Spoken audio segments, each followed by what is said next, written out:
They have been a part of the paper.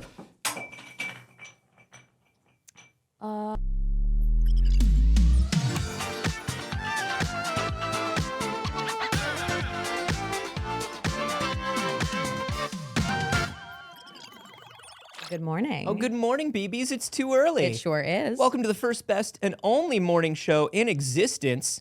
I'm Anthony Carboni. And I'm Saige Ryan. And oh boy. Oh boy. Good morning to all of you. Yeah. Unless Uh-huh.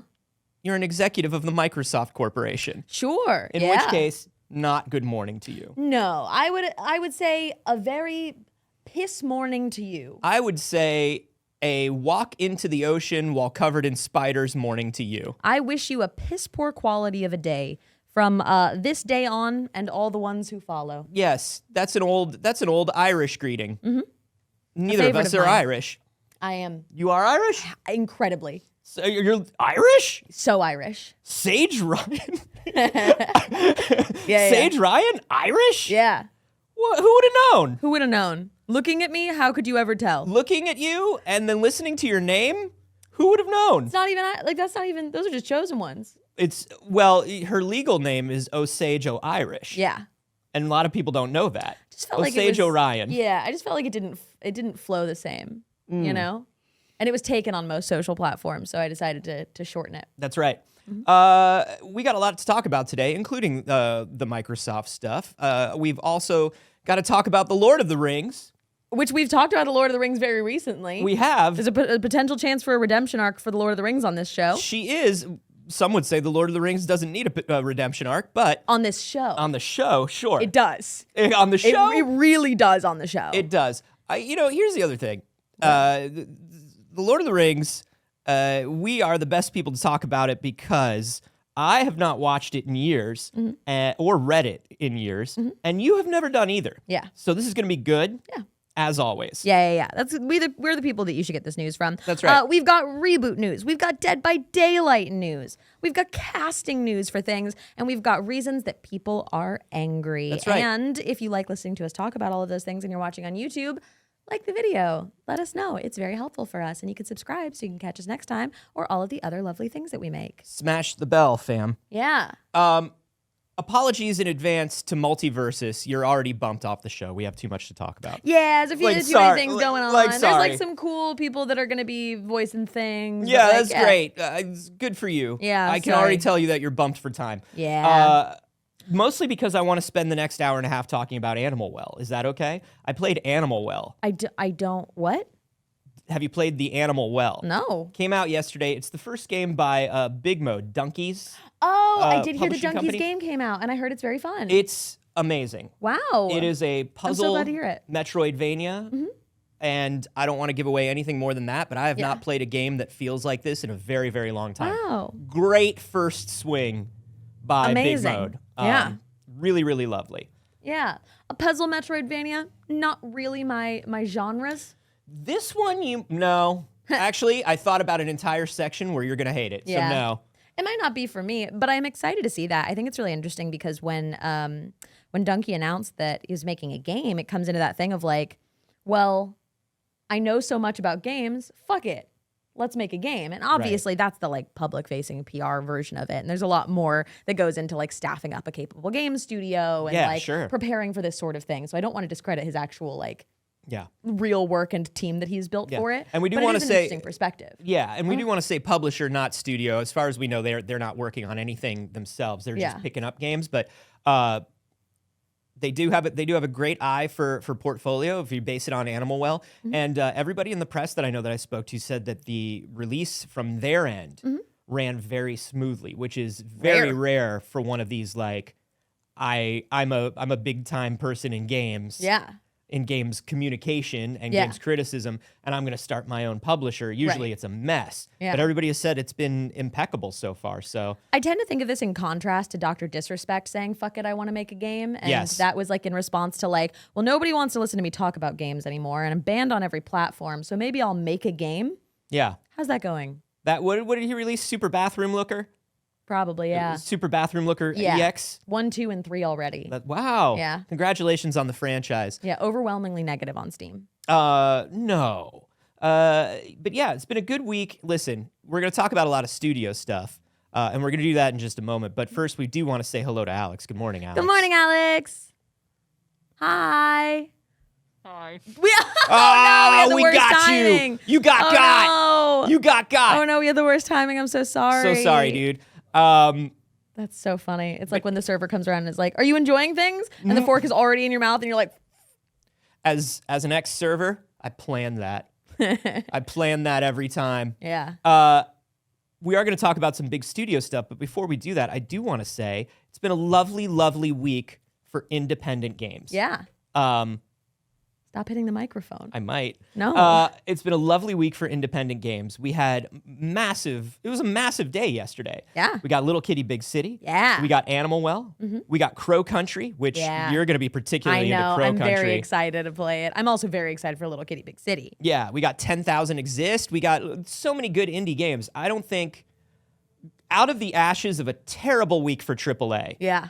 we got an amazing week for indie games, which really, to me, shows the future of the industry. I think it does, and it's something that when you were away, Janet and I talked about. We were like, is the $70 game dead? Yes. Because people are providing so much value for so much less. Yes. Like, are we seeing the difference of, $40 between this and a $30 game? Are we seeing the value of the difference of sometimes $60 when there's a great $10 game on Steam? Yeah. And not just like it's your hours played, but your entertainment value, your replayability. It's like, how are studios going to continue justifying the budgets that they're putting into these games and the price tags that come with them when indie games are so good? Hades 2 is still $30.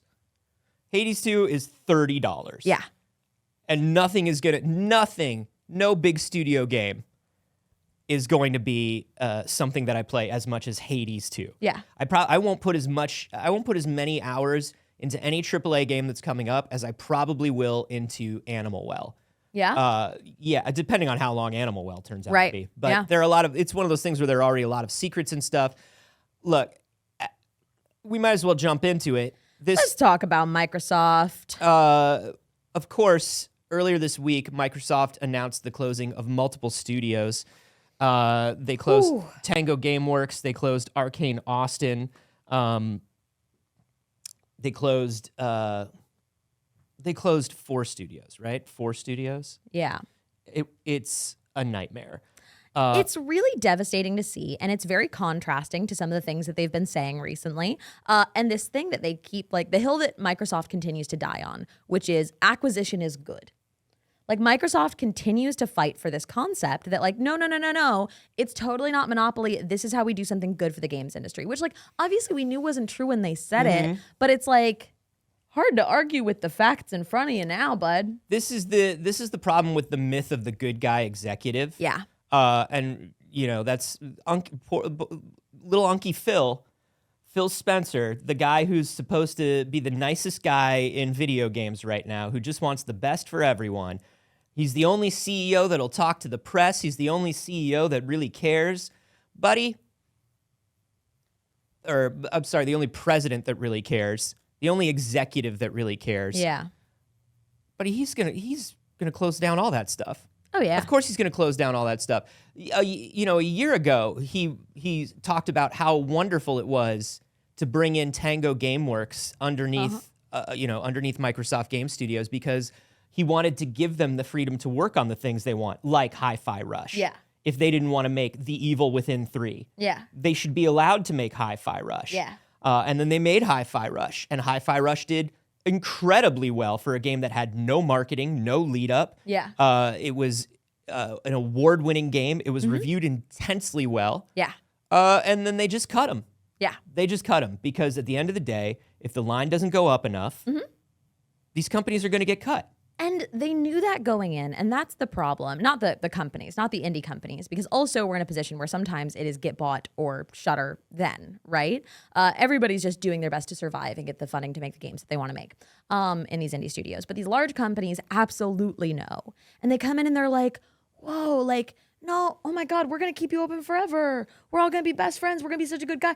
You're going to thrive under Microsoft. But it's like, it's kind of like murdering somebody and being like, now you're free to not exist. Yeah.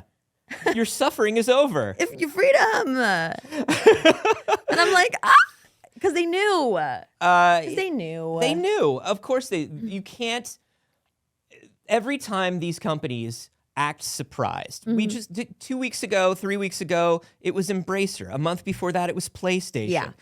This is the way it's going to go endlessly. You cannot operate under a philosophy of acquire, acquire, acquire. Yeah. Expand without any end goal. Yeah. The end goal is the expansion because eventually you cannot support that expansion. And everybody knows that. You know, we talk about how you should sign up for Game Pass, but what we always say at the end, and it's not a joke, is sign up for Game Pass now while you can because it's currently a great deal for you. Yes. But it will end the industry. Right. I think it's so hard because so many of these game studios were actively in development on games too. And it really only comes down to there being two possibilities on Microsoft's side.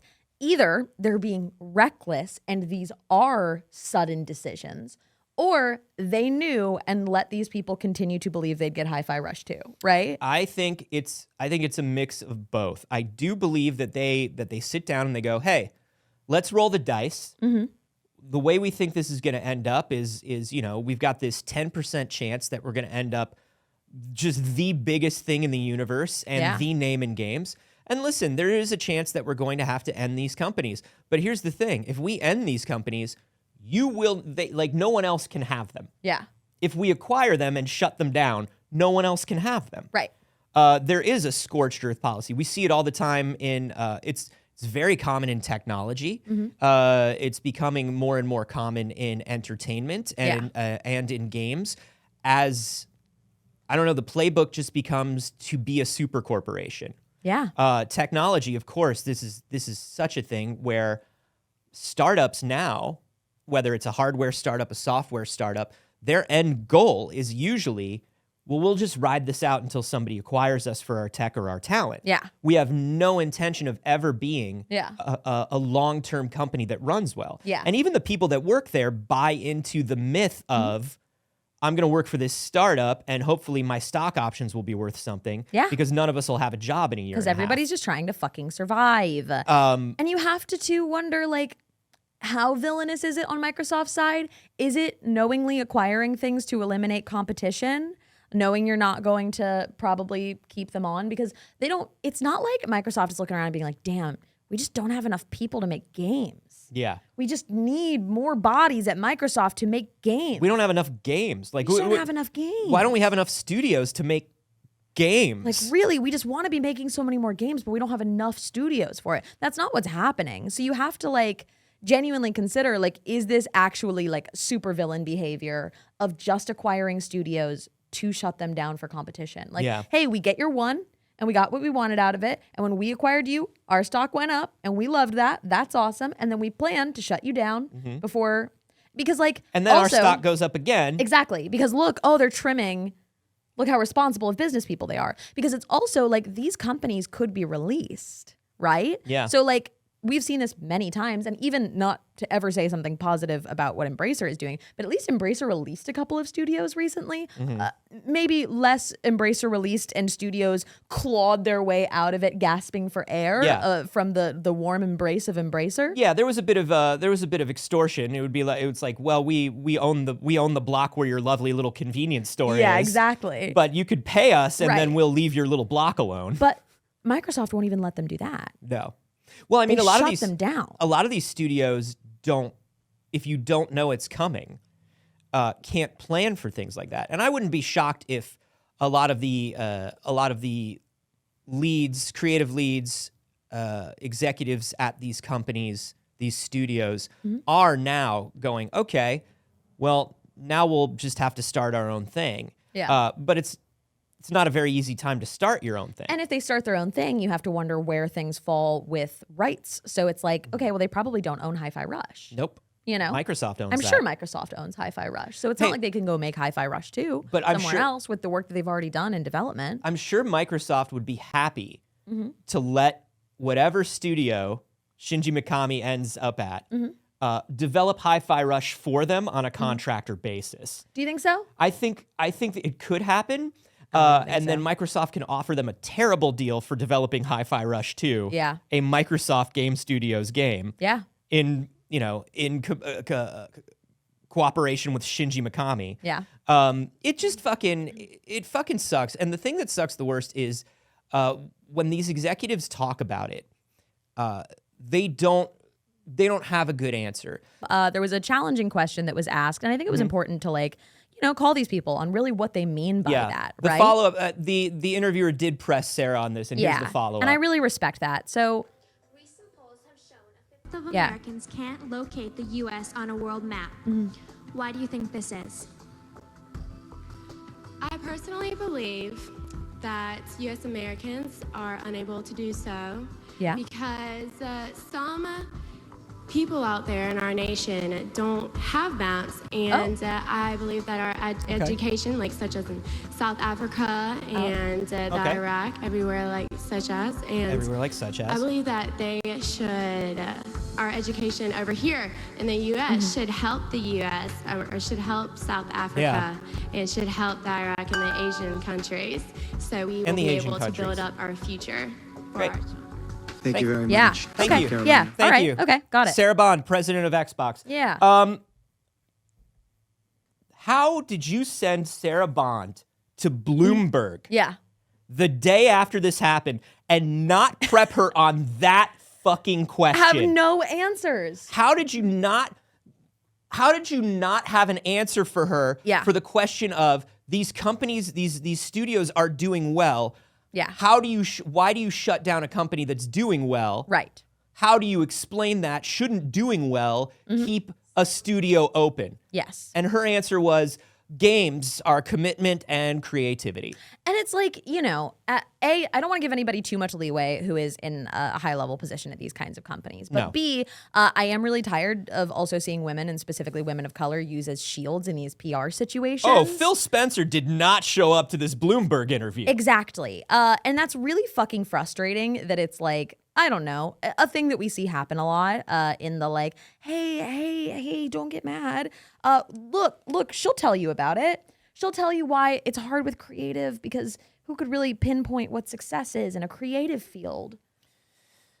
And they underprepare her. You can absolutely do that. Yeah. It's your job to do that. They send her in unequipped and underprepared. It is not in any way fair. At the same time, as the president of Xbox, she knew she was going to be asked that question. Absolutely. So that's why I said, I don't want to give anybody too much credit. Yeah. But I am also in the position of hey, Phil Spencer, I thought you loved talking to the press. Yeah. I thought you were the guy. Thought you were the guy who I've never seen you in a dress shirt because you're such a casual guy. Yeah. I've never seen you shut your mouth. So why are you quiet now? It's just weird. It's that you're so quiet weird. Now. It's weird that right now you don't have anything to say. Well, it's funny because during a town hall meeting, the very day that they shut down these studios, Matt Booty, who is the head of Xbox Game Studios, it's been making me laugh for 20 years. Matt Booty, How's it spelled? It's spelled like booty. No. Yeah. Yeah. I truly believe he climbed the corporate ladder simply to get revenge. Simply to get revenge for the way he was treated growing up. Matt Booty, Mr. Booty, if you're nasty. Please, Mr. Booty is my father. Gave a town hall meeting the very day that these studios were closed, or the day after the studios were closed, saying, we need more games like Hi-Fi Rush. Mr. Booty! Mr. Booty, please. He had a town hall with Game Studios employees, and he said, we need smaller games that give us prestige and awards. Where will we find these games? Where are we ever going to find? Who will make these games for them?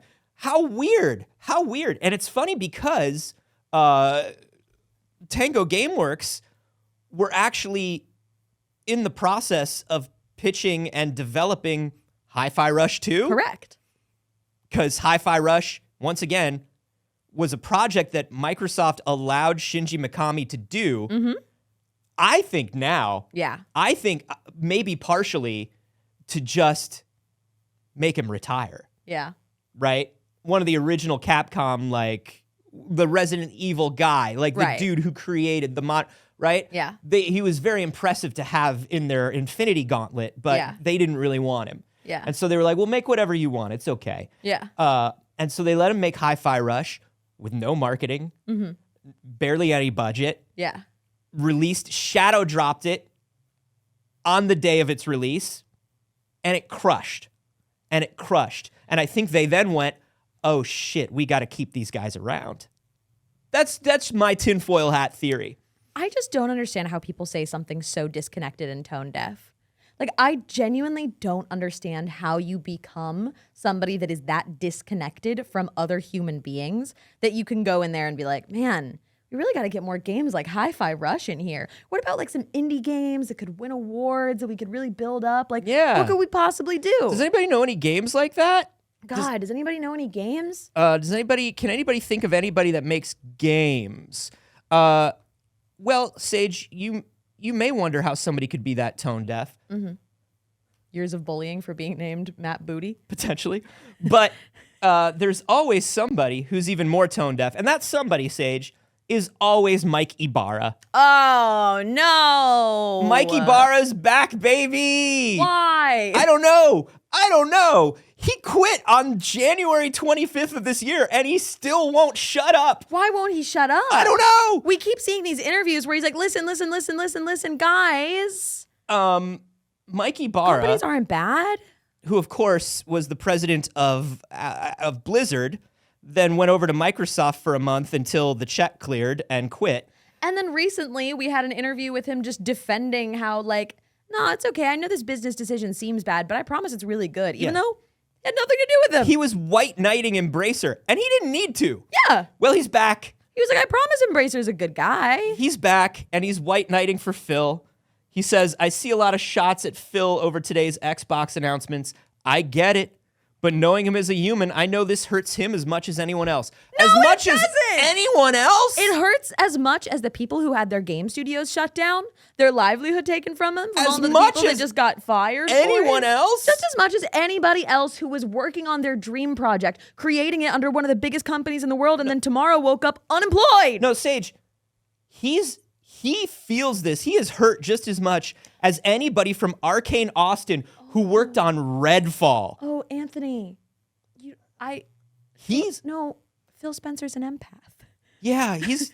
Listen, honestly, it hurts him to hurt others. Phil Spencer is an empath. And the fact that you are reacting to the fact that he has to hurt people so poorly is affecting his mental health. Think of Phil. Because he's an empath. Please think of Phil. Somebody please. He's very sensitive. Literally, my response was, somebody please think of the executives. Yeah. That's... like, I tweeted that, and there were bootlickers in my fucking responses. Yeah, of course there were. There were bootlickers in the Infinite replies. Corpse, what up? Lead poisoning. It's not, you listen, it's not easy for him, you know, blah, blah. And like, just, hey, everyone, it's extremely easy for him. It's so easy. He may have a rough day, but he may like, man, I'm still feeling bad about ending the jobs of those thousands of people. Anyway. I can barely eat my lunch. Barely.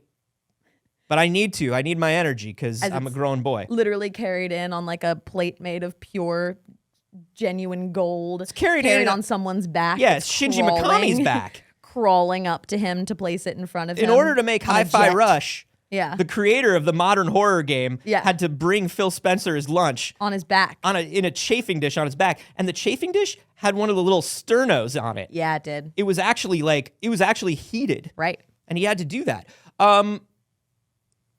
Hey, everyone, this is not the take. Mike Ibarra once again showing everybody what not the goofus to the rest of society's gallant Mike Ibarra, as always. I wouldn't have thought anyone could show their whole ass in this situation more than Matt Booty. Oh, it sounds like Booty. Well, it is. It is Booty. It literally is. If you take it out of the context of being a name, it's a word for butt. Yeah. That's funny. That's pretty silly. That's pretty silly. That's pretty silly. A very fuck you to all of this. And of course, people are in the live studio audience just being like, why are there no regulations on companies buying other companies? I don't know. Ronald Reagan. Probably comes down to Ronald Reagan. Ronald Reagan. There's also the hugest issue. Yeah. And we've talked about it before, is the fact that institutional financial corporations are able to invest their own money at a level that they have never been able to do it at in history. Yeah. So not only do you have businesses coming in and just buying other businesses and publicly trading each other, you have, your Goldman Sachs, your Merrill Lynch, your BlackRocks and your Vanguards up at the very top that are allowed to publicly invest their money as public investment firms, which is wild because that's just stock manipulation. Yeah. They just get to do what people do when the idea of stock was supposed to be ownership by the people. And they get to be like, well, companies is people. Companies is people. And listen, honestly, whatever Goldman Sachs decides is worth money today is worth money today. 100%, because that's stock manipulation. Thanks, Ronald Reagan. Yeah, Ronnie Reagan and the stock buybacks, absolutely ridiculous. A very fuck you to Microsoft this morning, but also a very fuck you to all of the massive corporations that have been doing this over the last ever, but particularly over the last 4 years, who have been making record profits and just have decided it's not worth it to wait for interest rates to stabilize. Correct. Even though they're making more money than they ever have, cut everybody now. Yep. So they're making double the money when the interest rates stabilize. Absolutely. They are making record profits while employment is also skyrocketing, while almost every industry becomes an uncertain, unsafe place to keep a job. And people literally have disintegrated even the upper lower class. You know what I mean? Like the upper half of the lower class is disintegrating. Oh, yeah. Congratulations. We've You're eroded making the entire everyone middle. poor. The middle's already gone. The middle's gone. Now we're getting to the top of the lower class. We're getting into the groundwater now. Yeah, we are. We've seeped into the soil. And you have to stop digging, right? I don't know. Every time I put my shovel in, more dirt come out. Yeah. So why do you need all that dirt? You have so much dirt. Yeah, biggest pile ever. Yeah. So you could leave the dirt. You have enough. You have more dirt than you could ever use. I remember my father making a sandbox in my backyard when I was a kid. And he came out the first day, and that's literally what I was doing. I had taken the sand from the sandbox, and I was digging it, and I was making a huge pile of sand. And I was ruining the sandbox. Yeah. He's like, what are you doing? I was like, making the biggest pile. Making the biggest pile of sand anybody's ever seen. And he's like, why? And I was like, you ever seen a pile of sand this big? And he probably had. Honestly, sure. I was you lived 5. in Florida. There's a beach. You'd probably seen it. Honestly, probably not that impressive. At that point, I was on Long Island, but we do have beaches on Long Island. Okay. It's an island. Yeah.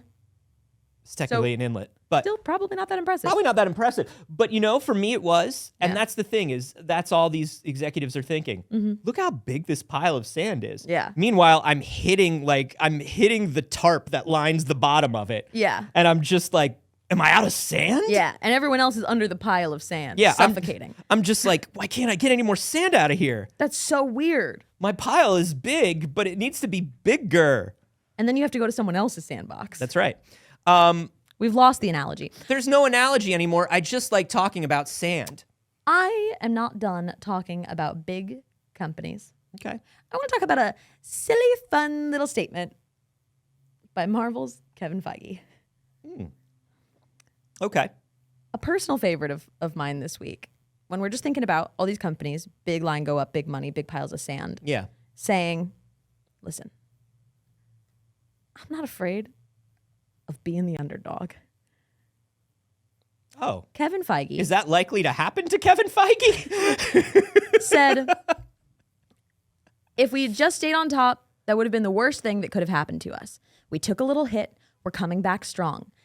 They're talking about it with Luis Despacito, the co-president, of course, of the MCU. And both of them are like, look, we took a hit. We know coming out with Deadpool and Wolverine, we're kind of the underdogs. That's a way to put it.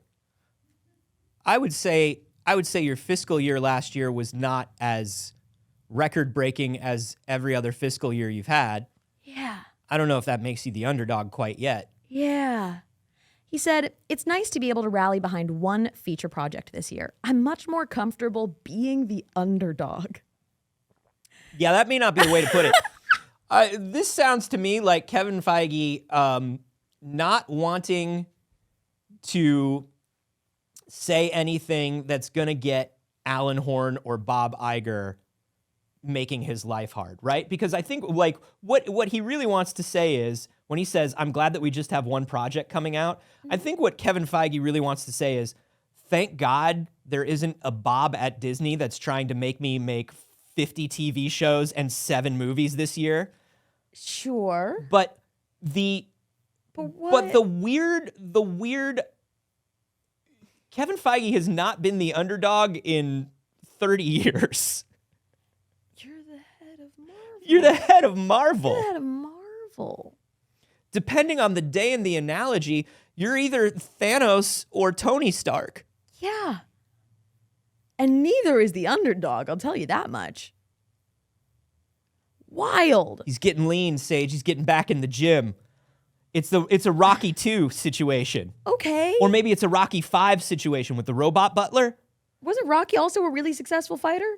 Was Rocky an underdog? Rocky was an underdog every time. Every time? That's the trick. That's but why doesn't he win? Yeah, well, Saige, I've never seen a Rocky movie. Here's the thing about Rocky, and here's why people love to use the Rocky analogy, even when they've been successful for quite a long time, is in every movie, they set it up that this time, Rocky's the underdog. So in the first movie, Rocky doesn't win. Okay. The whole deal is nobody's ever gone the distance with Apollo Creed. Nobody's ever been just like stayed up on their feet against Apollo Creed. Sarah's in chat and said Rocky never wins. He goes the distance. That's right. He goes the distance. Rocky's never won in his life. That's not true. He has won. But most of the time, it's like, yeah, Rocky, no, you can't do it, Rock. No one's ever been. I'm the Penguin. I'm Burgess Meredith. Okay. No one's ever done it, Rock. And then they're right. He doesn't win. Well, they're like, you're going to get in that ring with Carl Weathers and he's going to kill you. He's going to murder you, Rock. He's going to kill you and you're never going to live again because that's what death is. Death is final, Rock. And then Rocky drinks 50 eggs and gets into the ring and fights Carl Weathers, Apollo Creed, and doesn't get knocked down. He's the only person in history that hasn't been like completely knocked out by Apollo Creed. But he doesn't win. He wins money for going the distance because no one's ever done it. Yeah, but our generation gets participation trophies. Yeah, exactly. Rocky is basically, oh no, what'll I do? Participation trophy, everybody loves me. That's Rocky over and over again. But then in Rocky 5, he is rich, but his brain's been injured. I think most people, he's rich and aging. People's brains are injured. Yeah, he's rich and aging, but his brain's been injured, and he has to get back in the ring again against a young guy, and he wins, and it's cool because the young guy is a jerk, and he doesn't have any respect for the old ways. So that's Kevin Feige? I don't know who Kevin Feige is in Kevin Feige's analogy, because Kevin Feige's analogy doesn't make sense to me.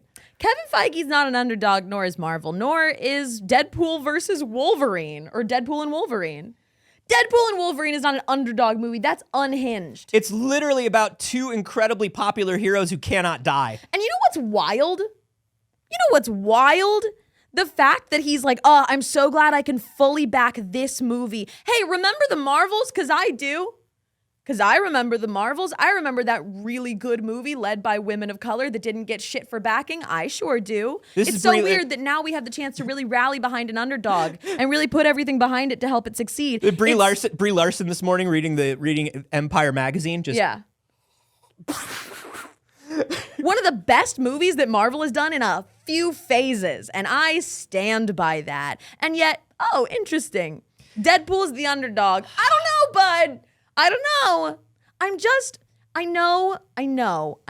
Like our Phil Spencers of the world, right? Your Kevin Feige's are the kind of people that are like, I just be saying stuff. You know what I mean? Yeah. Like I just get out here and I talk to the people because I'm a real guy. I'm a personable guy. Maybe stop saying stuff. I think all of these executives should actually be silent. Honestly, there's a reason why you hear very little from PlayStation and Nintendo. Is because over the years... Nintendo's never saying stuff. Nintendo says nothing. Nothing. When Nintendo says stuff, and when they do say stuff, it's wild.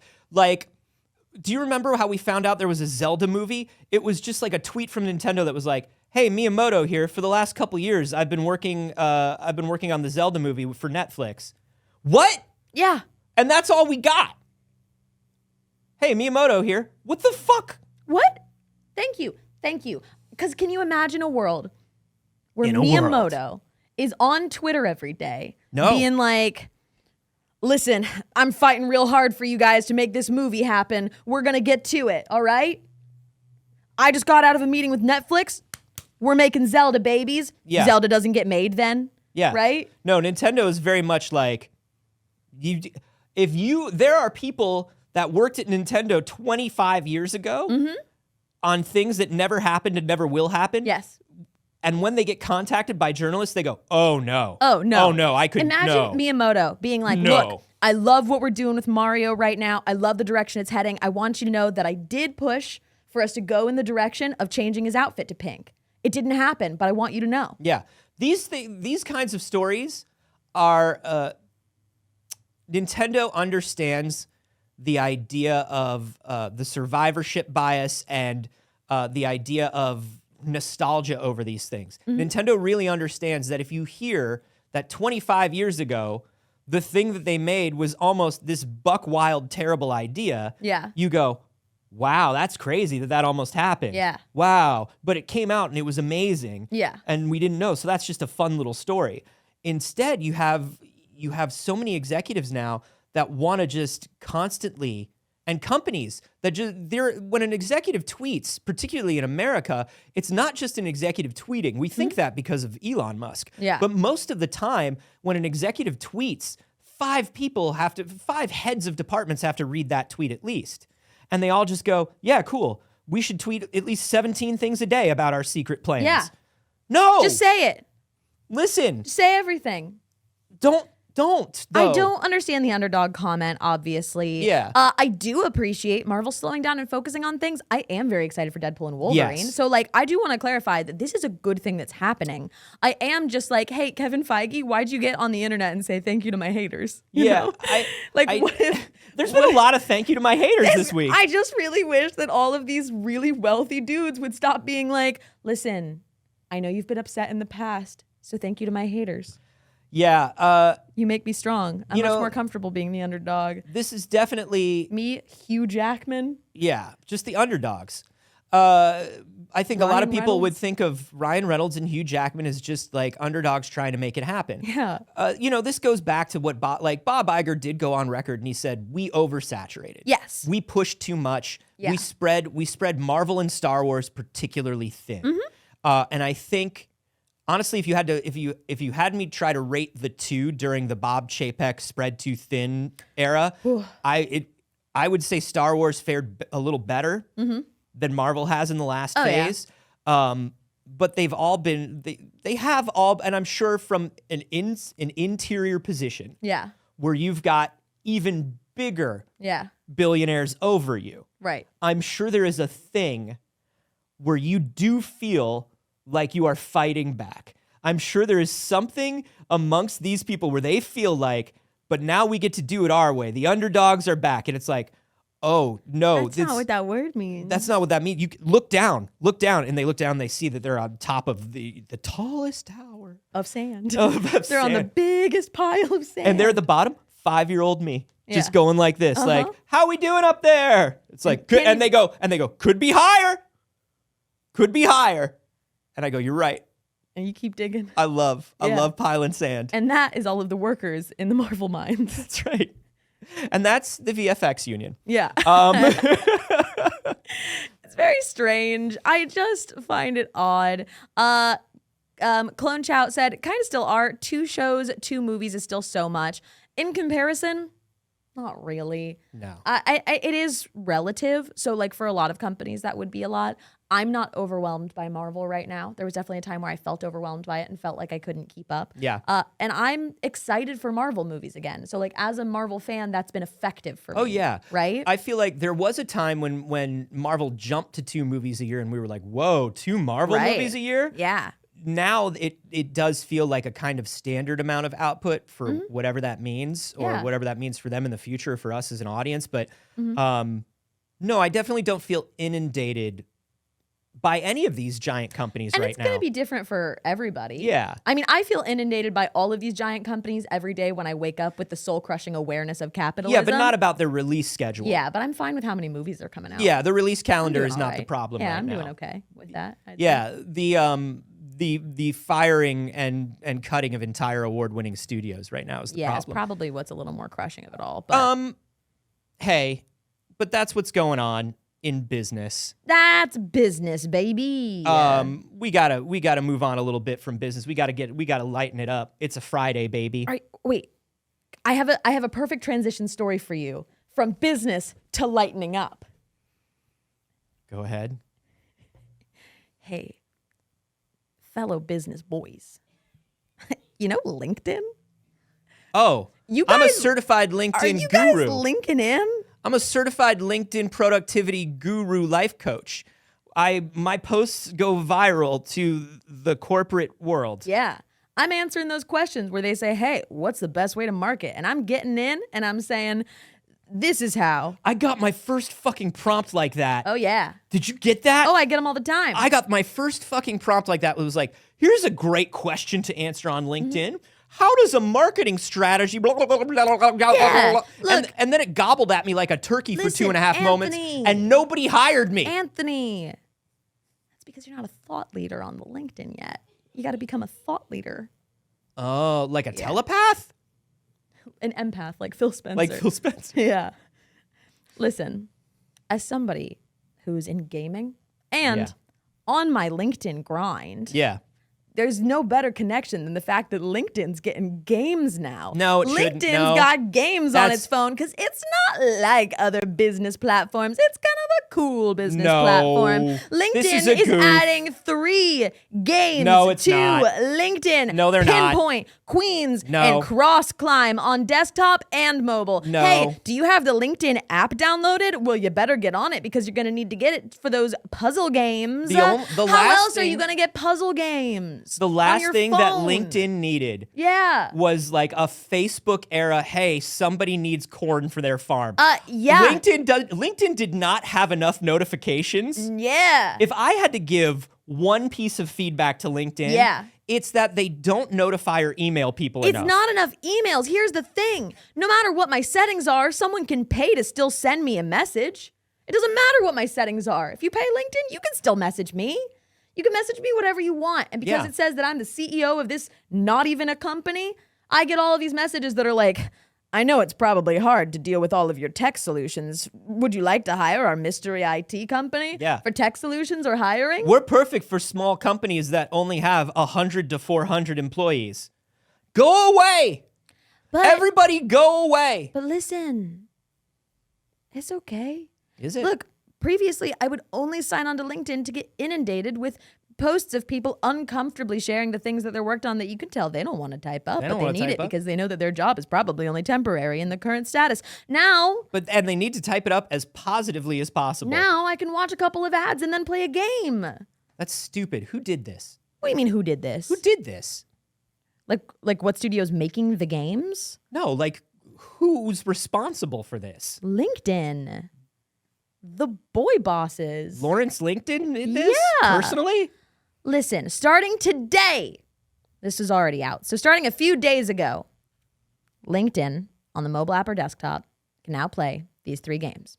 You'll be able to play each game once per day because they don't want to get into your productivity. No. And after your daily session, you'll get access to metrics, including your high score and your daily streak. Why? They're like, because New York Times can do it. Why? Because they're like, we want a Wordle. We want a connections. There's no reason for you to have a Wordle. Hey, Yeah.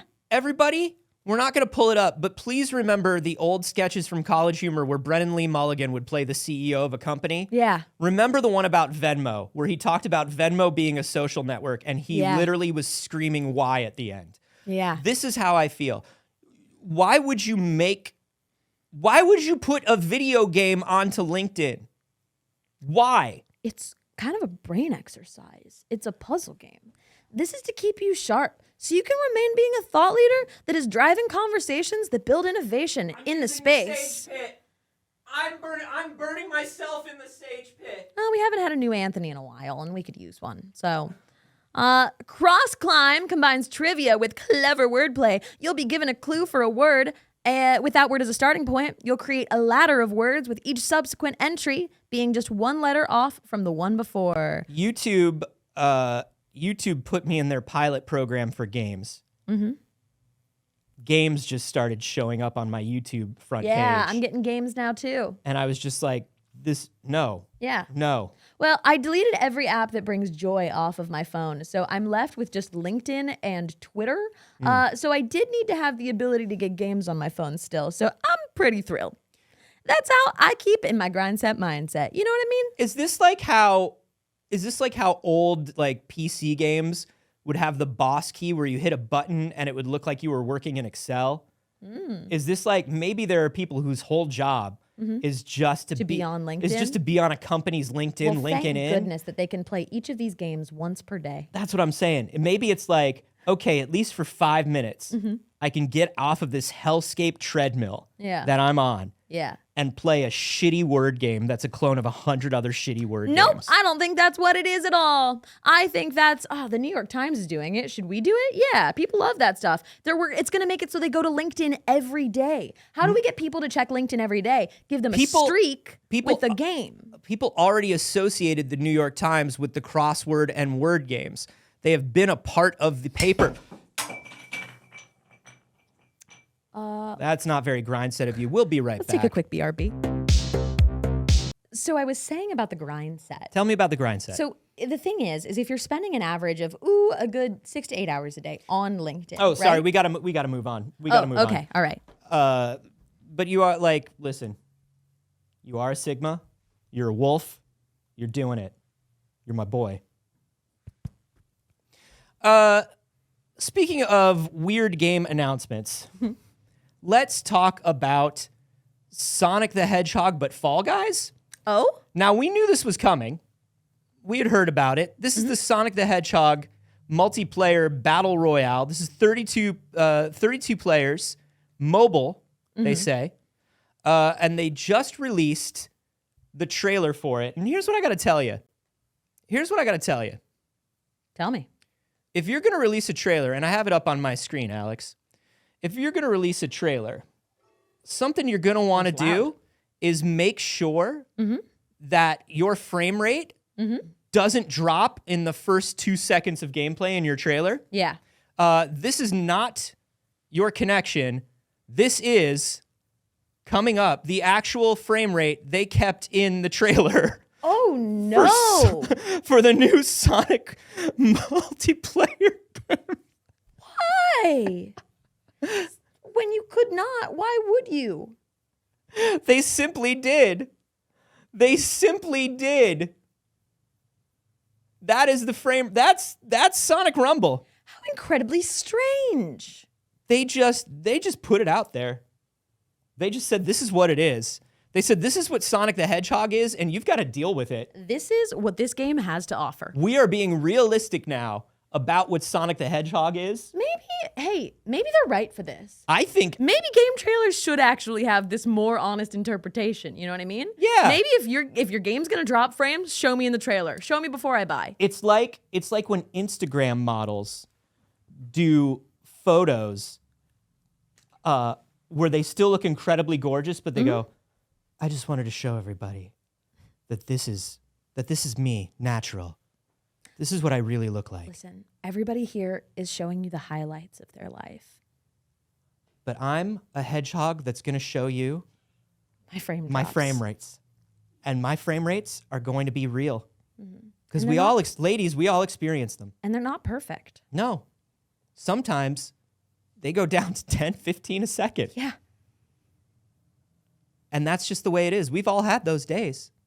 You know what I mean? I'm going to have a lot of them.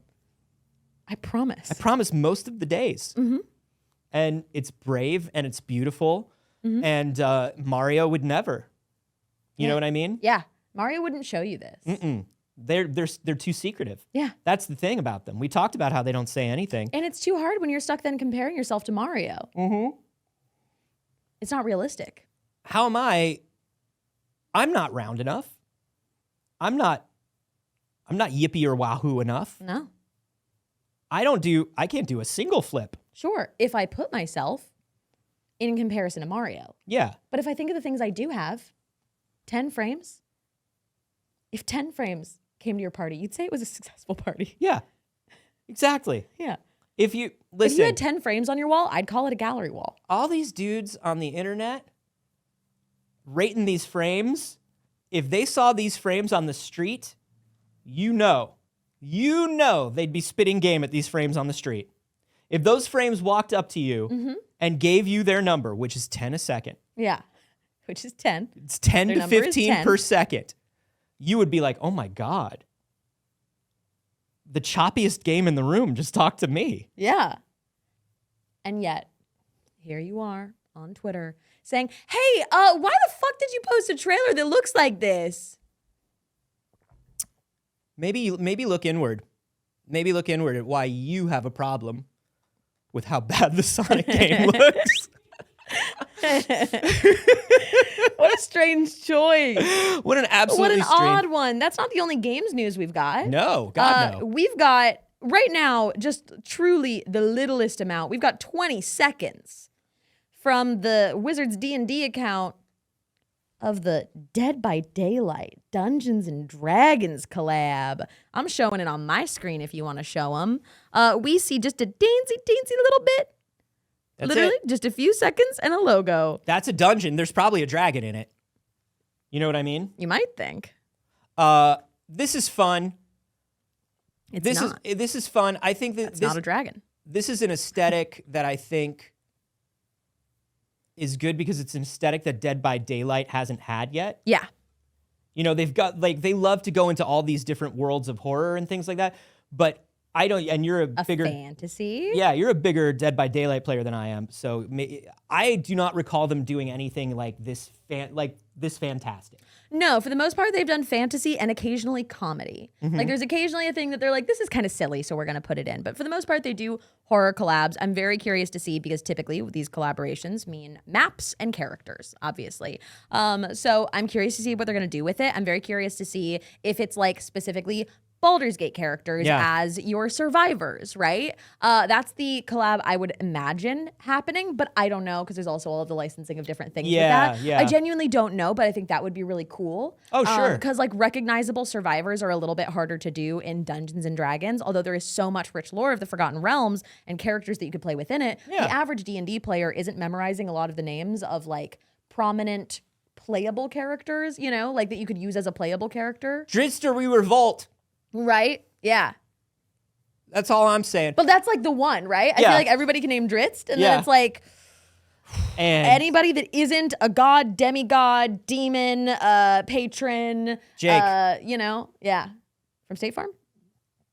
Jake from State Farm from Dungeons and Dragons. Yeah, that's an Eberron. Yeah.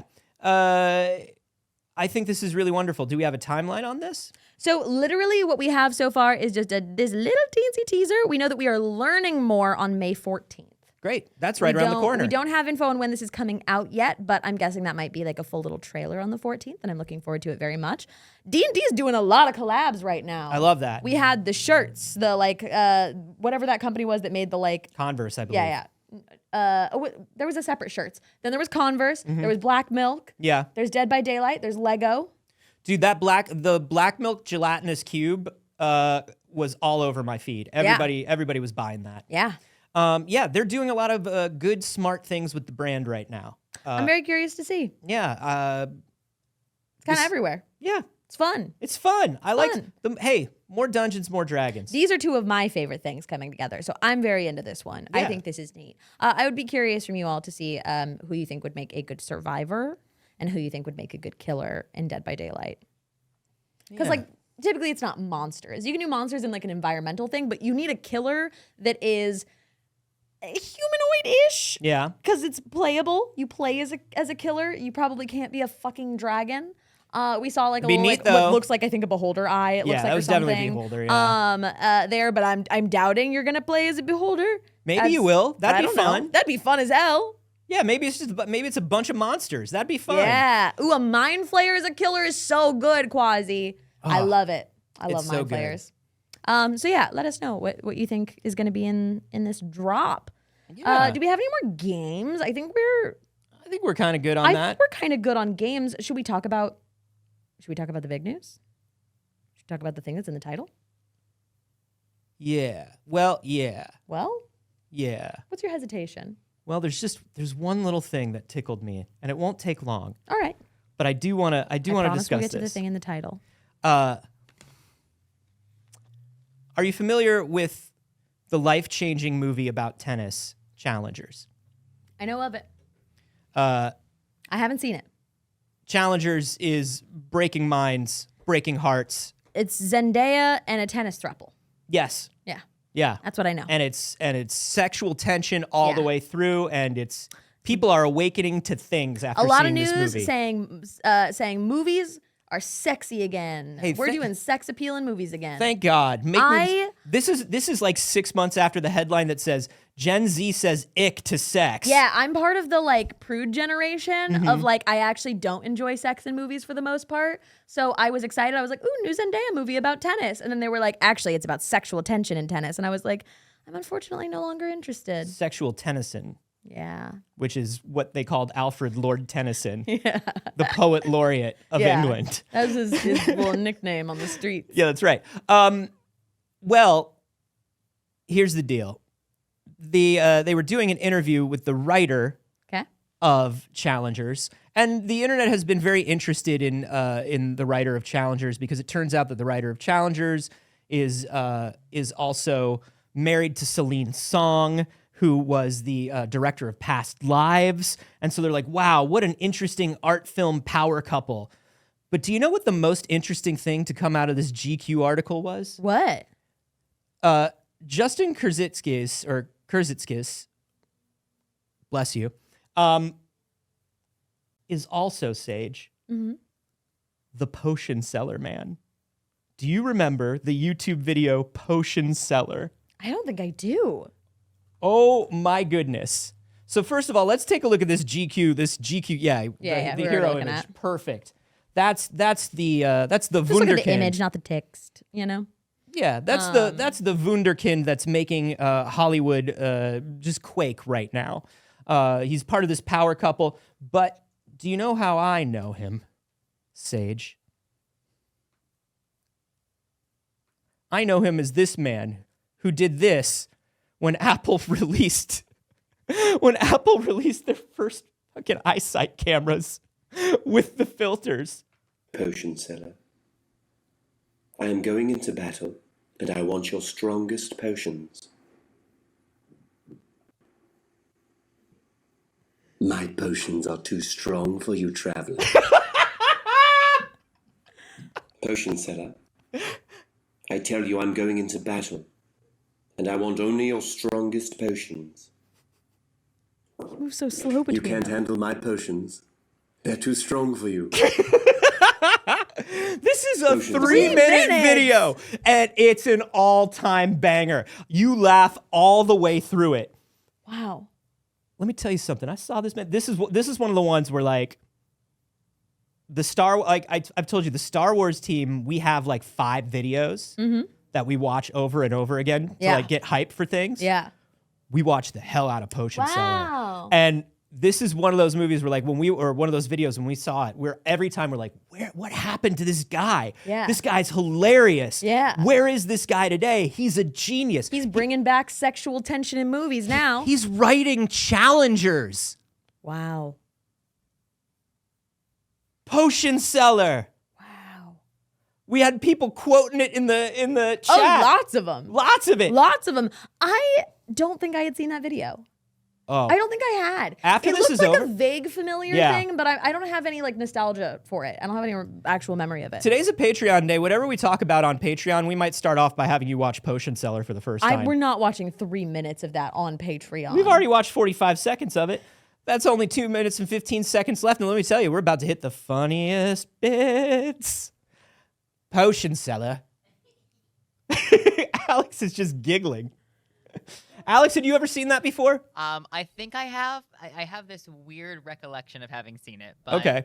Most of it was new to me, which is why I was giggling so much. That's My potions are too wild. I strong think for we should you, recreate traveler. it, actually. We're just gonna get into a thing though, where like everybody who comes up now successfully has an internet pass. Yeah. Good or bad. And we're gonna get a lot more people that were just doing like silly dumb shit on the internet. I love it. I love when people have a past think of it's doing great. silly dumb shit. Yeah. Because it used to be that like you would have a movie star and they'd go on a talk show and they'd go, oh, that's where I left that piece of mug. Where did that come from? You would have a movie star that went on a talk show and they would release a clip of themselves like in a high school play or something. Yeah. But you know that it was like talked about with the host beforehand. And like, 100%. oh And my they'd be God. like, oh my God, how did you get Where that? did you get that clip? That's so embarrassing. Did you contact my mom? Oh my God, you called my mom? You called my mom? Meanwhile, it's got like the file name from Kristen Bell's phone. Yeah, exactly. Yeah. So this is much more fun where we are like, people are bringing up these organic things that are just like, here's a weird thing that you did that's really funny. Yeah. Congratulations. And it turns out he was sort of like, when you read the GQ article, he was sort of like the Fensler Films people, the people that did like the G.I. Joe PSAs where you're like, what happened to them? Yeah. Or the brothers Chaps who did Homestar Runner and Yeah, then of like, course. what happened? They disappeared. No, they went into the legitimate industry. Yeah. And at that time, we still call it the legitimate industry. Even God, though, I love Homestar Runner. at that time, when you went into the industry, you just disappeared from the internet. You didn't talk about it. Yeah. You didn't want to have an industry presence and an internet presence. Well, I think of like Rachel Bloom Yeah. getting Crazy Ex-Girlfriend, writing, creating Crazy Ex-Girlfriend. But before that, she was a YouTuber. Yeah, she was a YouTuber and she was a performer. She had like a weekly at the UCB. Yeah. She's just doing dumb shit on the Great. internet. I love it. Yeah. So I think this is fun. I'm always glad when the story that comes out, like you're saying, is not something where we have to go, Yeah. Ooh. When you're like, they were on the internet in the past, you're like, everybody, hold on. oh, He was a potion seller. oh, okay. Yeah. Nice. Yeah, my potions are too strong God. for you. Yeah. You couldn't handle my potions, traveler. I'm bringing my bravest knights, and I tell you, we need potions. My potions are not for you, traveler. Everyone's like, this has got to go on the internet. Yo, I miss the days of a weird webcam filter Yeah. being like, that person's Peak famous comedy. now. Yeah. Peak That had like comedy. 11 million views back in the day. That happens on TikTok still. I know. It's still going. It's so good. It's still, they're at it. All right, let's get to movie and TV news now that we've talked about the challengers a little bit. Yeah. I do want to give them the big one before we get to the very end of this, you know? I want to talk about the fact that, listen, maybe they thought, since it's too early, he's been talking about Lord of the Rings a lot lately, we should make an announcement for them, you know? Yeah, probably. They were thinking, okay, we saw Anthony try to convince Saige to watch Lord of the Rings. We feel like we're losing her. We feel like if And we're they're gonna right. get, we feel like if we're ever gonna get this girl to watch Lord of the Rings, we're gonna need to make another Lord of the Rings. Yeah, that's the only way to stop a bad Lord of the Rings is a good guy with a Lord of the So Rings. thank you so much, Peter Jackson, for watching the show. Yeah. Obviously, we're so glad you're a fan. Peach, call me bud. Yeah. Thank you for announcing Hunt for Gollum. You know what's funny? I've been watching the Lord of the Rings fans try to reconcile this news, Yeah.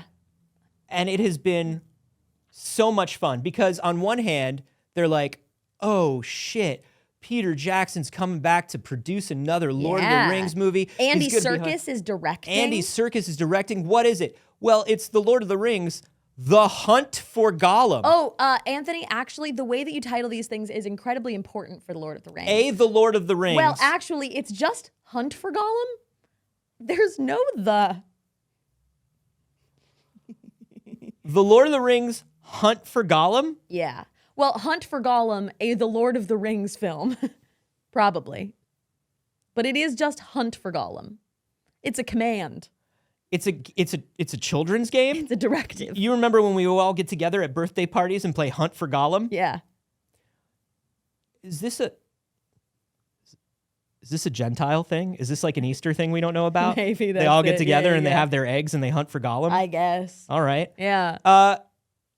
What a foolish idea for a Lord of the Rings film. Yeah. What an absolutely bonkers foolish idea for a Lord of the Rings film. So, listen, I'm going to tell you what it is as somebody who has never seen or read The Lord of the Rings.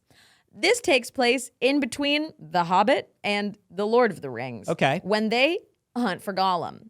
Yeah, that's what they did in between. This is when Aragorn and Yes. Gandalf Yes. try to track down Gollum Why? for the events of The Lord of the Rings. Does that even line up? There's a book. Does that make sense? This is in the books. It's in the books. What book? Is I this don't know. I haven't read The Lord of the Rings. what book is this in? It says here in the books. I'm on thenerdoftherings.net. You know, I frequent there often. Here's the thing: the I hang nerd out of, there. the Nerd of the Rings is probably for an audience that already knows what books. Like me. Yeah. In the books, the hunt for Gollum says they're tracking down, described as the miserable creature in the time between The Hobbit and The Lord of the Rings. Can I tell you something? Wait. Can I ask you a question? Yeah. Skywalker just said something that hit it from me. It's literally like a line. It's literally a line where like Gandalf and Aragorn are like, "Oh yeah, we know that guy." Oh. Well, They literally go, "Oh yeah, that dude? The little ring dude? The little Yeah. dude who's like, oh, precious. That dude? We know that dude. Yeah. We went to a party with that dude once and he was mad weird." Okay. That's the end of it. Wait, they don't like Gollum? No, we don't like Gollum. We like Smeagol. Yeah, of course. They say this is the first of the new Lord of the Rings movies, anticipated in 2026. That's why they made Gollum. That's why they made that really great game. Here's the okay. I Makes know sense. Star Wars gets a lot of flack for this. Mm-hmm. Star Wars gets a lot of flack for, there was one guy on one planet one time. Yeah, we And- mentioned the weakness in the Death Star, And it was kind of interesting. Yeah. So like, let's talk about that. Let's tease it out, turn it into a whole movie. personally And that's kind of my favorite stuff. I think that's kind of fun, but it's definitely fun when you are not working from a pre-existing canon. Like Star Wars is a pre-existing canon, but it was created by the people who are still making Star Wars. Yeah, This is like all of this Tolkien stuff that's coming out is just straight up Lord of the Rings fan fiction. okay. And it feels very weird to me. And I think that's why a lot of the Tolkien fans are kind of split on it, is like Tolkien wrote so much stuff.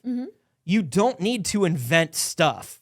yeah, Like he wrote such a long history of Middle Earth. Like the Silmarillion he wrote the entire history of this universe and every major event that happened. Okay. And they're like, yeah, but people recognize the Gollum. yeah. So we need to do a Gollum thing. I picture that as kind of like what we did to Vince with Failed Save.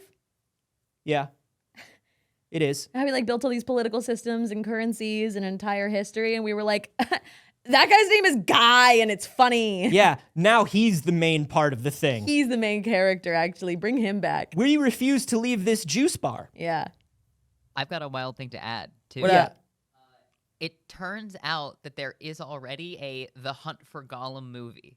There was a fan-made movie called The Hunt for Gollum that came out in 2009. Different movie, because this is Hunt for Gollum. Yeah, so it's the that makes this okay. This is Hunt And for it's Gollum. Yeah, literally- yeah, they're totally gonna name different. The new one, Lord of the Rings Hunt for Gollum, because of the fan one Yeah. existing. Oh, so they That's- couldn't say because they would be fucking with a pre-existing fan film. Something like that. Hunt for Gollum. It had a $3,000 budget, and it came out in 2009, and it's 40 minutes long. Yo, I So want that's to do. what we should watch one. for the Patreon. That's gonna be. I'm never gonna watch Lord of the Rings movies. I'm gonna watch the Hunt for Gollum fan film. I would love to set up a goof. We should do this. Oh, We should do this. Are we you usually ready? call our shots on a goof. What's up? Are you ready? I'm calling it. This is a home run goof. We need to set up a theater. Okay. We need to faux invite all of our friends who like Lord of the Rings to come and watch Hunt for and Gollum, watch, a The Lord of the Rings film. but show them the $3,000 fan film. How long is it? 40 minutes. 40 minutes? Perfect. We need to be like, yo, is it okay if I send your email to a friend of mine who's from like Embracer, who's part of like Middle Earth and Friends? Yeah. They're trying to set up like a focus group screening for like, see how Hunt for Gollum is how doing. We saw Cats. We just invite friends. It'll be fine. Yeah. Yeah. But we don't tell them. No. Oh. I'm a person that gets to the movies early enough that I get that advertisement from AMC that's like, you can just book out a theater, right? Mm-hmm. Did you know you can book out a theater? Because you can book out a theater. We should do it. But we should find like an office that has one of those private theaters. Ooh. Really make it seem like they're going to like a marketing office to give like focus group stuff. Yeah. Strong. And never say anything. Let them get all the way through 40 minutes in. Yeah. See how long it takes. We're going to have to pre-watch this movie because I'm curious how long it's going to take. We should sit in the audience and pretend to be part of it and just be like, what is happening? Is this... I don't understand. Did they play the right thing? This feels like it's not up to... This feels like this budget Peter Jackson's maybe level. $3,000 max. Are you sure that Weta worked on this? Yeah, they did. Wow. Oh, wow. Okay. Interesting. Hunt for Gollum. I picture this as like... I mean, this is literally, they drop Gollum in the middle of a field and they're like, you have 10 minutes. Yeah. Like one of those survival camps. Yeah. They're like, they drop you with like a piece of string and a ring that turns you invisible. And they say you've got 10 minutes. I thought it was about a ring that turns you evil. Saige? Yeah? Are you ready for complex layers? No. It'd do both. It also turns you invisible for real? Yeah. That's real? Yeah.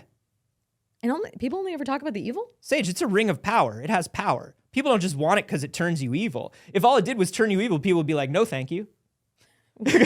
Seems like I could just wear a regular ring. Yeah. No, this ring has power. Yeah. Okay. I guess that tracks. Yeah, that makes sense. Huh. This has, somebody mentioned this in the live studio audience. This is what happens when like various parts of an entire piece of fiction are parceled out amongst different studios owned and by stuff. different companies at this point. So it's like, well, we only have the rights to this time and these characters. Yeah. Well, we have the rights to this time period and these characters. Yeah. It's like, stop. Just everyone stop. So we haven't really had a proper announcement for this.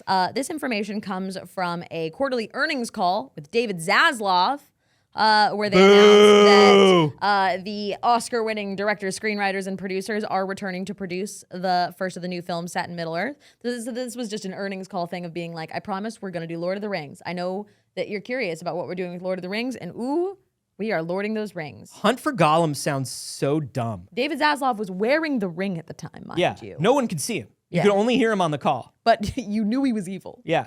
That's the thing most people know about David Zaslav, much like the ring. Yeah, it's honestly, the ring has not changed David at all. No. Honestly, if anything, the ring has lightened him up a little bit. Yeah. He's been a bit nicer to people. Evil really is about where your capacity for understanding lies, Yeah, morality and ethics are a sliding scale depending on the culture and society. So if the person made the ring, they could only really picture something as evil as they'd ever seen. Yeah. Yeah, they couldn't have known. It's like how you can't come up with a new animal. Yeah, right? Yeah. Like Tolkien came home from World War II and he's like, I've seen atrocities, but he could not imagine David Zaslav. Exactly. Yeah. You think about like the Two Towers, the Return of the King. You think about like these names for things, and then it's just like the Hunt for Gollum. I thought the Twin Towers, and I was like, why would we be thinking about that right now? But you think about like these classic fantasy names that fit this tone of Lord of the Rings, and it's just like the Hunt for Gollum. No. Sorry, Hunt for Gollum. Thank you. Get it right. God, fake fan. It sounds direct to video. Yeah, it does. It really does. And there's not even direct to video anymore. It sounds like when they did like, you'd go to like a movie store, you'd pop open early Netflix and it would be like, did you know there's a Van Wilder 2? Yeah. And you'd be like, oh, really? Who's in it? Literally no one. Yeah. Where you're like, they did another Legally Blonde? Oh. Fascinating. Who was in that? Literally no one. Yeah. The Ewok specials, Fuck you. Fuck you. Those are real and those are important. Fuck you. Yeah. Wow. I knew that was going to have that effect. I thought we were friends. Anthony, people are digging deep in the wells of things people like to be like, what can we bring back? Yeah. Have we brought everything back yet? Yeah, we've bought up everything. What used garbage can we put back out on the shelf? Look at that pile of trash over there of the IP that we have purchased for billions of dollars. What See if there's perfectly anything people like. Yeah, what perfectly good thing doesn't need to be messed with that we could absolutely fucking mess with? Yeah. So up next is The Office. The Office is confirmed for a Peacock reboot of some kind that is not about the same people or company. Okay. New Office, I guess? So they've been talking about this for a while. Yes. And originally it was like, who's coming back? And a lot of the cast was like, well, I would come back. I wouldn't come back. Right. I don't know. It was all very split. People were very weird about it. I'm sure they tried to make this an all-star, everyone comes back. Yeah. What are they doing now? Yeah. Version of The Office. And when everybody said, actually, this show was so successful. Yeah. It made us all so wealthy. Yeah. That we don't have to do it. We actually don't have to reboot. And so they said, all right, just new people in a new office. Yeah. Which I think is probably the best way to do it. Although many shows after The Office took the format of The Office. Yeah. So there's been a lot more if you're like, I wanted more of that format. Yeah. So what are we doing? Abbott Elementary at the moment. Yeah. Most famously Parks and Rec. Yeah. Before that was the big one. There's Welcome to Flatch that's on right now. I don't know it. So they say here that the story will follow the same in-universe documentary crew that offered audiences a peek at the world of Dunder Mifflin. Instead of, they will be covering a dying historic Midwestern newspaper and the publisher trying to revive it with volunteer reporters. So they're doing the French Dispatch, which already exists, but they're doing it with The Office, which already exists. Yes. But nobody from either of those things is part of it. That's the pitch, baby. We don't know if there will be cameos or anything of the sort from people from the original show. I don't know. I also haven't watched The Office. Okay. Interesting. Now, during the original show, we only met one member of the documentary crew, whose name was, I think, Brian. Oh. And Brian had a crush on Pam. Okay. And he became a character. It was like 6 seasons in, and he came out like he was a cameraman. And he came out, he was like, hey, don't do that. And everybody was like, whoa. Like they're talking directly to the crew. And it was like a big moment. And it was Christy Amatopoulos, who is the voice of Darkwing Duck on the new DuckTales. He's a very good voice actor. Okay. But like, other than that, there was no member of the crew that was like a character. So this is just a new documentary. It is, yeah. I think they just mean it's going to be shot the same way. And they're trying to say that for people who don't understand. They're like, people aren't going to understand that we're saying we're filming it the same way. These people don't understand filming. So we're going to say we're following the same crew. So it's like we're just attaching an IP that we already own to a format that's already popular. Yep. Okay. Coming to Peacock. All right. They have 2 people already attached to it. They have Donald Gleason Whoa. and Sabrina Impacciatore. Yeah. From The White Lotus. Yes. Yeah. Those are the 2 people that they have attached right now. Donald Gleason's a big get. That's General Hux. Yeah. That's a guy from the film Mother, the worst movie. Okay.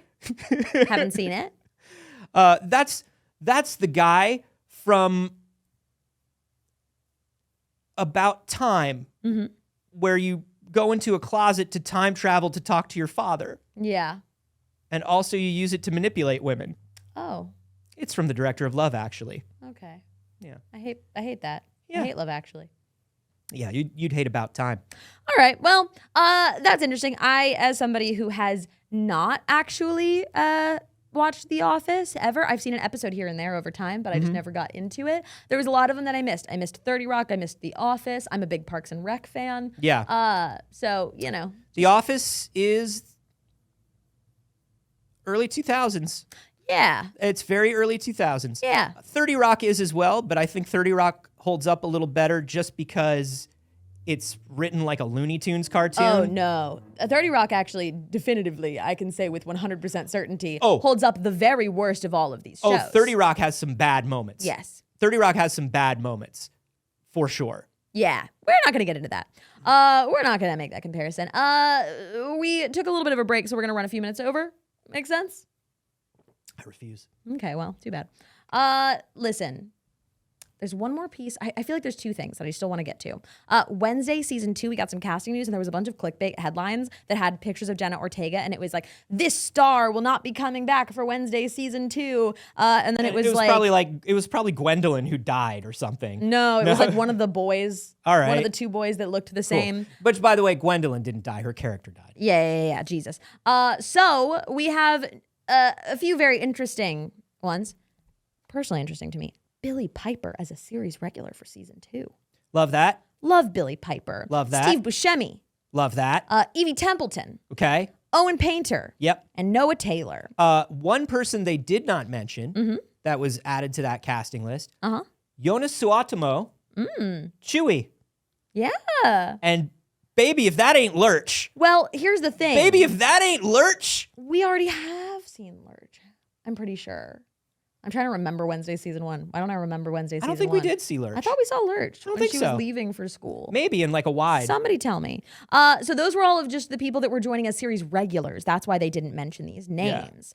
So pretty much everybody is back. But Christopher Lloyd is also set to guest star. So Christopher Lloyd, obviously, Uncle Fester, but Uncle Fester. Not Uncle Fester in this universe. I love Fred Armisen as Uncle Fester. Yeah. He was really good. He was. It's excellent take on Uncle Fester. I'm very interested to see who Christopher Lloyd plays. Yeah. I'm very interested, some of the other guests, Tandy Newton. Yeah. We love Tandy Newton. Yeah. Francis O'Connor, Haley Joel Osment, who loves to play a weird little guy. Yep. That's his favorite thing. Yeah. Heather Matarazzo, who I really love. Yeah. And then, of course, Jonas. Yeah. Very interesting. Yeah. Yeah. I, as somebody who is kind of, I'm middle of the road on Wednesday as a series. It's a show I enjoy, but not an Addams Family show I enjoy, you know? Yeah. I'm still excited for season 2. I'm still looking forward to it. That's the way to put it. It's like the new Office. Yeah. I like it, but it's not like The Office. Yeah. You know? You like the idea as a show, but maybe not as The Office. Yeah. Yeah, that makes sense. And then the last thing that we both really wanted to talk about was this Apple commercial. Because everybody is so mad at Apple, and that's not new. Everybody's always really mad at Apple. I felt like I had taken bonkers pills. Now, mind you, I felt when I heard about this commercial, because Apple announced new iPads, they made a big fancy commercial for their new iPads, and everybody, new iPads. Everybody was like, this commercial is a slap to the face of everything sacred and creative and blah. And I was like, whoa. What did they do? Let's watch this commercial. I was like, let's see. Because here's the thing. When I saw it, I was like, I bet they did. I saw people responding to this commercial. I was like, yo, reserve this anger for like somebody running over your dog. It is very interesting because I'm like, I don't think it's a good commercial. I'm not like, hell yeah, that was really cool, Apple. That's awesome. I loved it, actually. That's not my take on it. I'm like, oh, it's kind of a, like, I get it. It's a little bit of a tone deaf commercial in the time being of Apple being like, look, crush everything. In the time where we're like, oh, AI is replacing art. It's like, yeah, crush all of the actual art pieces, just get an iPad. I get it. But I'm also kind of like, they weren't like, hey, we took an original Picasso and fucking smashed it. No, that was an original. Yeah.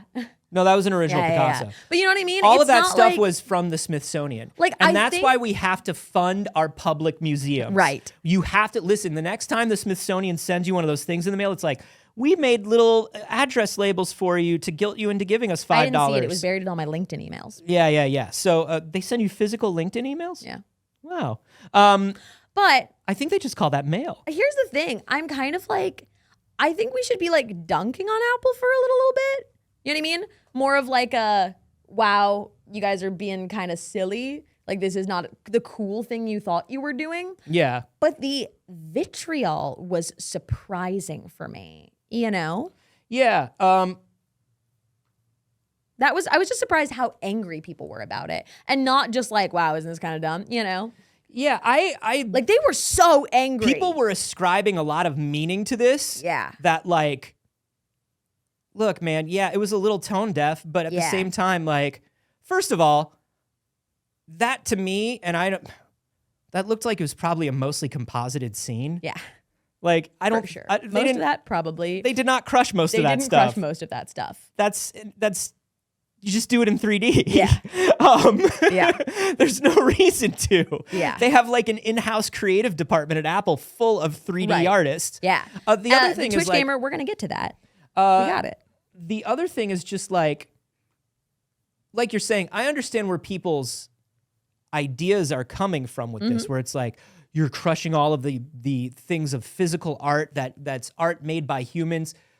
You're kind of ascribing a context to this where Apple is just saying all your creative tools are crushed into this one thing. Yeah, that's it. Like we know exactly what it means. Like I've seen so many children's candy commercials that do the same thing with various fruits. Right. Into a single starburst. It's a common concept, and if we put on our like media literacy hat and we like interpret things as what we know that they are and not what they could possibly be, right? Then we know what they're saying. It's not like this can't be going over your heads. It can't be. Can we show my screen here? Because listen, this has caused too much of a terrible trend. And now Nintendo has done it, and I can't believe that Nintendo has done this to real Pokemon. Oh no! Where are they taking all of these Pokemon? Where are they taking all of these Pokemon? Oh no! I can't believe they're doing this to all those Pokemon! Those are real living creatures! Was this a real commercial? Yeah. This is the commercial for Pokemon Red and Blue. Pokemon for Game Boy is here. You can have it on the Game Boy now. We crushed it down. That's insulting to pocket monsters everywhere. Pocket monsters are handmade. They deserve to live in. What do we got on your screen next? Now why don't we show what Anthony's got on the screen next? It's 2 hours of psychedelic, colorful neon background, no sound 4K, no thunders, slowed down, 800%. Look, this is a common thing in commercials. It is. Where I'm like, I can agree with everybody being like, this is kind of dumb. This is a whatever. But what I can't understand is why people are so angry. The responses I was reading that were just like, this is a slap in the face to art. I was like, okay, calm down, buddy. Yeah, I think maybe calm down. I think what this was this feels to me like one of those things where a few people responded negatively to it. Yeah. It maybe got picked up in the news, like people are responding negatively. Yeah. And it's one of those things where people read it on the internet and they went, and it was presented as, this is a way that some people feel about this. And it's like, oh, that's a way that I could feel about this? Okay. That sounds like a way to feel about this. I now feel this way about it. Yeah. Yeah. Because if you see it in the context, like this tweet that comes up with it, that's like, the destruction of human experience, courtesy of Silicon Valley. Buddy, you're tweeting. You're on Elon Musk's Twitter, my friend. You're on tweeting. You're on tweeting machine you know right what? now. They're not even tweeting. They're on X. They're Xing. They're on X. They're Xing so that hard. That tweet is on X, and we never say X. That tweet is on X. That's an X tweet. The idea that this is such an affront to people when 90% of the people who are responding to this are certainly not responding to it on their typewriters. Right. They didn't type it up and then, Yeah, they didn't write a soliloquy about it. No, it was not, they didn't attach it to carrier pigeon. And I know this is that sliding scale thing of like, oh, well, if you don't like it, why do you use it? But at the same time, if you use digital creative tools every day, which you do, you could not possibly be as angry about this as you are. That's the thing. You can be like, I don't like this, but to be like, I mean, you are acting like this is the worst thing Apple's ever done. Apple. Now, I will say the music was a horrible choice that made it feel sad and like they were murdering something. Sure. The music choice, real bad. Yeah. But at the same time, that music choice, while it did change... It was supposed to be like a love song. That was supposed to be the idea. The idea, yeah, it was All I Need Is You. Yeah. They should have picked something a little boppier. Yeah. But I don't know. Like, yeah, after I watched it, I was like, this does not make me want to buy an iPad. This just feels weird. But this also doesn't make me not want to buy an iPad. It actually has no effect on me. Right. I'm completely neutral on it. Yeah. You know what I mean? Like, there are so many worse things that these mega corporations are doing that make me not want to buy from mega corporations. And like, I continue to exist in a system of capitalism and own an iPhone. But like, you know what I mean? Can I where tell I'm just that- like, yeah. it's the same thing where I see this all the time where like, misplaced outrage does really particularly piss me off because there is enough things to be mad about that deserve your attention. You know what I mean? Yeah. Like, it's not like we're like, you know, struggling to find things. And I understand that we're all pretty heightened right now because of like the fucking world. We're sensitive to we're sensitive to corporate messages and things like that in Yeah. particular. Yeah, and I think one of the things that's like a core thing that people are almost getting to, but they're not. Because remember, anger is a secondary emotion, everybody. Yeah. What are you really feeling? Yeah. And Like, I think what why are they're you actually mad at Apple? Yeah. What is the actual problem? and I think the 'Cause there actual are. problem is people are looking at that and they are seeing that all of these creative endeavors, Yeah. everything they do right now, Yeah. they are doing on an Apple product or a Samsung product. And Apple inadvertently Called them out on that. called out that feeling and made people remember, oh, my creativity, everything I do right now is tied to a corporation in some way. Yeah. And I think that's an okay thing to be mad about. But to look at it and say, Apple is destroying, this is Silicon Valley showing the destruction of human art, Yeah. you're almost there. Yeah. You're almost there, but you're Right. not quite there because you are probably going to draw something on an iPad or edit a video on a laptop later. Yeah. And that's okay. Yeah. And it's okay that you're going to draw on your iPad or edit on a laptop later, you know? Like, that's it. Yeah, I think Campbell XL said, don't remind me I'm a hypocrite, right? I think that is probably really activating for a lot of people, and that's really frustrating. I think that there is, like, that level of, again, we're all very heightened right now and very sensitive to these things coming in, which totally makes sense. But I do just want to be like, well, let's use this. Let's use our, if you've got a little bit of spare outrage, there is some really available places to be outraged at. Right now, a large portion of the world is calling for the, what is it, the block?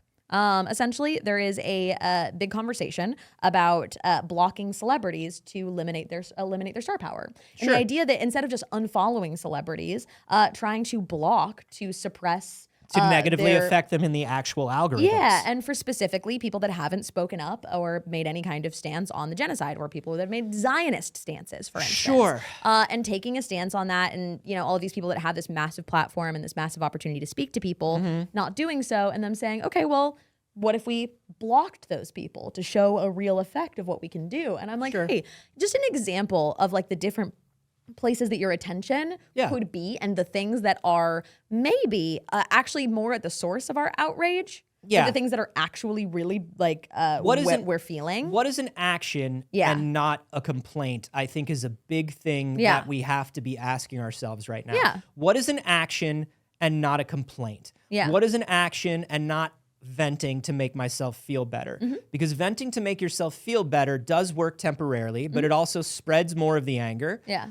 Doesn't solve anything. I mean, Apple apologized for the commercial, but listen, they're going to sell a lot of iPads. Yeah. It didn't change anything. Yeah. And Apple only apologized to the commercial because they were like, whoa, we didn't mean for that. Yeah. But yeah, if you find that the internet is making you angry and a lot of Yeah. these things are making you angry, figure out what that root cause is and find small actions you can take to make yourself feel better about it. Trinarian in the live studio audience said, must everything be political? And yes, everything is political. By its very nature. By its very nature, everything a is mega political. corporation that makes billions of dollars exploiting workers is political, and nobody had to make it political for it to be. No. We would love for the things we consume to not be political, but the realities of the world are not that. Everything- So if I could live in a delusion, Yeah. then sure. But Everything I can't. exists because of laws and commerce allowing it to exist. Yeah. Anything that doesn't exist probably Mm-hmm. does not exist because of laws and commerce keeping it from existing. And quite simply, So- if you are concerned with politics in your pop culture news, it's too early. It's not for you. Yeah. But this is it's a weird thing. Yeah. I think it was a weird response, but I do think like if this has activated an anger in you, Yeah. find a place to put that anger. Yeah. And it's not tweeting that Apple is destroying commerce because once again, I'm looking at the way that plaster bust kind of smooshed. Yeah.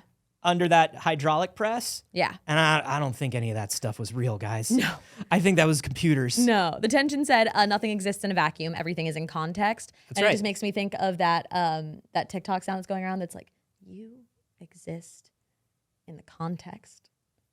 You know what I'm talking about? No. People in the chat will know. I think it's Kamala Harris, I want to say. Anyways, you'll Kamala know. Harris cannot exist in a vacuum. She goes, you exist in the context of everything before you. Whoa. Yeah. It's silly. It's good. Somebody Anyways. caught Kamala Harris getting high. Uh-oh. Hey everybody, thank you so much for joining us today. Yeah. We really appreciate it. We sure do. It's been another just lovely week here at the circus, and it's thanks to all of you. Yeah. Thank you for supporting us in the many ways that you can do so. You can go to patreon.com/pixelcircus. If you want to check out the bonus clip from this episode and support our independent network, we appreciate it. We'll do a bonus video after this. Maybe we will be reacting to the potion video. I don't know. Maybe someday we'll watch that Gollum movie and we'll do a reaction on there. But maybe those potions are too strong for you, traveler. Maybe it's too strong for me. And when you do so, you get access to our entire backlog of content. You can even do a 7-day free trial. I'm happy to have you cancel it after. We make things so you'll watch it. So if you want to go over there and check it out and enjoy it and see if it's valuable for you, please do. If you are watching on YouTube, something you can do for free is like the video and subscribe. You can turn on the bell to get notified when we post new videos. What's up, Anthony? Did Apple do this? They smashed my cup. I can't believe Apple would do this. How could this have happened? How could this have possibly happened? Anyways, we appreciate it. You can tell a friend about it. You can join the Discord. That's totally free to do just to hang out with the community. You can suggest stories there if there are things that you want to see us talk about and make political. And there's all the stuff that you can do on Twitch as well. But before we get into the things that everybody did on Twitch today, Anthony, where else do you exist on the internet? You can find Where else me. do you exist in the context? I'm in context. I'm not in a For vacuum. you. I'll tell you that. You can find me everywhere online at a Carboni, except for here on Twitch where I'm at Anthony Carboni. Twitch, you cowards, it's mine. Give it back to me. We're gonna be streaming a little kitty big city today. Woo! We did Animal Well yesterday, so today is Little Kitty Big City. So be sure to follow me. How exciting. You can find me everywhere on the internet at NotSage, and you can find me here on this channel at 6 p.m. Pacific. We are going to be playing The Chameleon with Aaron Boy Stevie. George. No. That's the Karma Chameleon. Oh, Different. okay. It's different. We're going to be playing with Aaron Stevie, Janet Garcia, and Carlos Luna at 6 p.m. Pacific, so I hope you will come and join us. It's going to be a lot of fun. It's a very fun game. Woo. And what about you, Alex? Hello. I'm Alex. You can find me on Twitter, not X, at Alder_Mancy, ALDER_MANCY. Woo! Yeah, that's it. Everybody, thank you for making this possible. We're going to go over to the Patreon if you want to join us, like some of the people in our Pixel Plus tier, like M. Latham and Rona Monkey. You make this show possible, so we'll see you there, okay? Bye, BBs.